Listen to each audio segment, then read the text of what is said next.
बिस्मिल्लाहिर्रहमानिर्रहीम। अस्सलाम वालेकुम। आज हम बनाएंगे मुल्तान का सोहन हलवा बनाएंगे आज हम, और इसे हबशी हलवा भी कहा जाता है। इसे मैं बहुत आसान तरीके से आपको बताऊंगी। इसे हर कोई आसानी से बना सकता है। हलवे के लिए मैंने दूध लिया है 1.25 किलो, और ये दूध पहले से पका हुआ है। और इसमें से हम 1 पाव दूध अलहदा कर लेंगे। आप कच्चा दूध भी ले सकते हैं। और इस दूध को हम साइड करते हैं। अभी इसमें से हम 1 पाव दूध अलहदा कर लेंगे। दलिए को मैंने, ये गेहूं का दलिया है, इसे मैंने 4 से 5 घंटे के लिए भिगो दिया था। जब ये भीग के फूल गया तो इसका मैंने पानी निकाल कर और इसे मैंने खुशक करने के लिए रख दिया था। जब ये खुशक हो गया तो इसे मैंने ग्राइंड कर लिया है, और इसे हम 4 टेबल स्पून 1 पाव दूध के अंदर शामिल करेंगे। इसमें अच्छे से हल कर लें। ये हल हो गया है। अब इसे हम दूध में शामिल कर देंगे। जो हमारा 1 लीटर दूध है उसमें हम शामिल कर देंगे, और शामिल करके इसे मिक्स कर देंगे, और हम गैस की फ्लेम को ऑन कर देंगे। इसे हमें मीडियम गैस पे पकाना होगा। और ये हमने इसमें शामिल कर दिया है, और अब इसे हमें चलाते रहना है।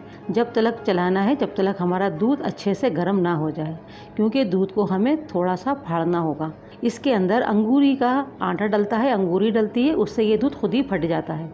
मगर इसमें हम अंगूरी इस्तेमाल नहीं कर रहे हैं, हम दलिया इस्तेमाल कर रहे हैं गेहूं का, तो इसलिए हम इसमें 2 टेबल स्पून सिरका शामिल करेंगे। और हमें ज़्यादा सिरका नहीं डालना होगा, सिर्फ 2 टेबल स्पून।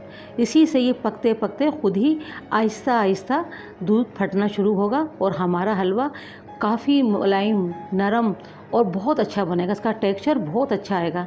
इसके बड़े बड़े टुकड़े नहीं होंगे, बस छोटे छोटे गोल गोल, जो उसके अंदर एक रोड़ियाँ सी होती हैं ना हबशी हलवे के अंदर, वो बन जाएंगी। और ये पकते पकते खुद ही फटता रहेगा और खुद ही पकता रहेगा। एकदम से पानी ये हलवा नहीं होगा। अब इसे हम जब तक पकाना है जब तक हमारे दूध का पानी थोड़ा सा ना रह जाए। अब इसे पकने देना है और चलाते रहना है। अच्छा खासा पानी खुशक हो चुका है दूध का।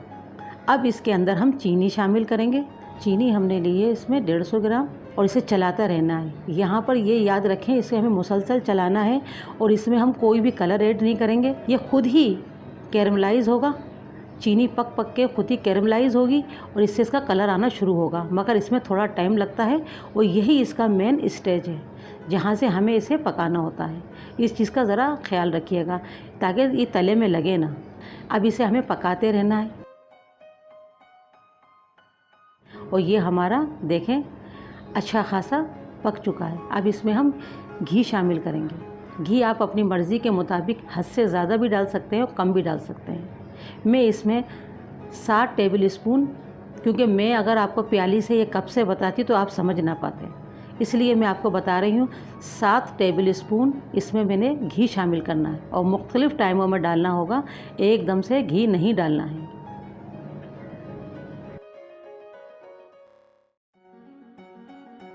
देखिए अब ये बिल्कुल हमारा हलवे का कलर जो एक चॉकलेटी कलर होता है वो आना शुरू हो गया है। अब इस वक्त क्योंकि हलवा टाइट हो चुका है और ये कड़क हो गया है हलवा, इस तरह से खाया नहीं जाएगा ये। अब इसके अंदर हम दूध शामिल करेंगे। दूध से ये होगा कि ये एकदम से ये हलवे का जो टेक्सचर है ये एकदम नरम होगा। ये दूध डालना बहुत ज़रूरी होता है हलवे को थोड़ा सा नरम करने के लिए, ये इसमें बहुत ज़रूरी है। आप इस तरह से दूध डालें और दूध डाल के इसको चलाते रहें। जब ये आपका टेक्सचर जमने जैसा आ जाएगा, क्योंकि ये हलवा जमता नहीं है, ये नरमाई में हलवा होता है। हबशी हलवा कभी भी टाइट नहीं होता है, हल्का नरम होता है।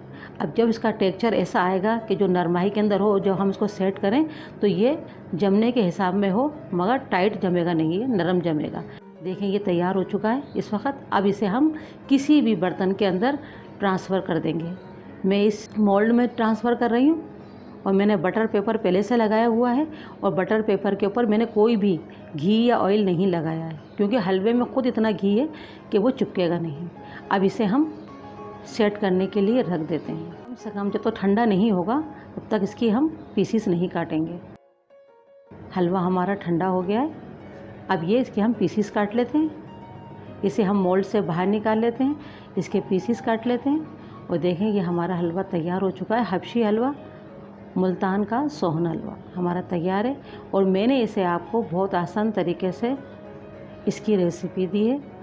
और आप इसे बनाएंगे तो आप बिल्कुल भी शनाख्त नहीं कर सकते हैं कि ये जो आप बाज़ार से हलवा लाते हैं, आप मुल्तान का सोहन हलवा, और इस हलवे को आप जब खाएंगे तो आपको खुद अंदाज़ा होगा कि ये कितना बेहतरीन हलवा बना है।